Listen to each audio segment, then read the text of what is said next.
l'Avent, un temps de miséricorde qui prépare au temps du jugement dernier. Nous arrivons bientôt à la fin de ce parcours. Et voici que nous proposons aujourd'hui une réflexion entre les deux avènements du Christ dans le temps. Entre sa venue dans la chair à Noël et son avènement en gloire. Cet avènement, en gloire, se décline aussi dans le rapport entre la miséricorde et la justice. Noël est une épiphanie, une manifestation de Dieu dans la chair qui témoigne ainsi de la miséricorde divine. Le Verbe fait chair a reçu mission de sauver les hommes en vertu de son incarnation. Pour cela, avec son corps, dans sa nature humaine, le Christ peut prendre sur lui les peines, les souffrances et les péchés du monde. Il peut souffrir sa passion et mourir. C'est ainsi que Dieu révèle sa miséricorde, plus exactement ses entrailles de miséricorde. Dieu est bouleversé de voir l'homme dans le péché et la mort. Le plus grand des attributs divins qu'est la miséricorde ne renie pourtant rien de l'autre, tout aussi nécessaire, la justice. Dieu a voulu ce temps pour que l'homme puisse se convertir, revenir vers Dieu. La croix va révéler le péché, arracher l'homme à son aveuglement et regarder vers celui qu'il a crucifié, qu'il a transpercé.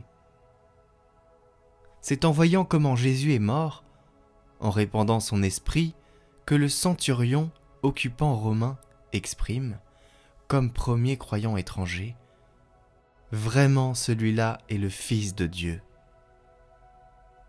Dans le temps de la miséricorde, un temps offert pour que le plus grand nombre soit sauvé. Mais ce temps ne dure pas indéfiniment. Il a une limite. Viendra le temps du jugement, caractérisé par la justice. Ce temps advient avec l'avènement du Christ en gloire. Comme l'éclair part du levant et brille jusqu'au couchant, ainsi en sera-t-il de l'avènement du Fils de l'homme. Dans le second avènement, le Christ vient pour juger les vivants et les morts. Tout est exposé, mis à nu face à sa parole de vérité. Il n'y a plus de temps pour changer, pour se convertir. Avec la plénitude de la vérité, tous nos actes seront mesurés, pesés, selon sa vérité et sa bonté. Le temps de la miséricorde aura préparé le cœur de celui qui aime Dieu. Il ne craint pas le second avènement, car Dieu l'a déjà jugé et accordé sa grâce pour le faire correspondre à son amour. Alors, puisqu'aujourd'hui, nous sommes dans le temps de miséricorde, nous vous proposons de réfléchir. Oui, de réfléchir à votre situation sur la terre, de réfléchir à la parole de vérité du Christ et d'essayer de voir en vous si cette vérité est considérée ou si justement on se met des limites, on se met des œillères, on ne veut pas voir. Alors aujourd'hui, avec une petite réflexion de 2 minutes, essayons de voir comment nous pouvons nous laisser envahir par cette miséricorde.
recevez la parole de Dieu chaque jour sur Catoglade.